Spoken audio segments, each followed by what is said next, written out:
வயிற்றில் இருந்து தன் தாயின் வயிற்றில் இருந்து ஒரு குழந்தை பிறக்கும் பொழுது அந்த குழந்தையை பார்ப்பதற்காக அந்த தாயும் தகப்பனும் ஆசையா இருப்பாங்க. அப்போ தாயின் வயிற்றிலே இந்த குழந்தை எப்படி பிறந்ததுன்னா சப்பானியாய் பிறந்தது. கையும் காலம் வளர்ச்சி இல்ல.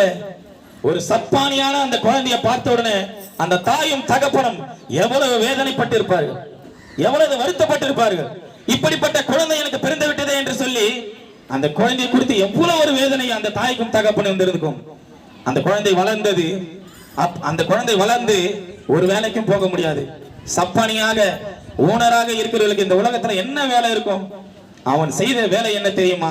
இந்த வேதம் சொல்லுகிறது, தேவ ஆலயத்திலே பிரவேசிக்கிறவர்களிடத்தில் பிச்சை கேட்கும்படி நாடோறும் அவன் அலங்கார வாசல்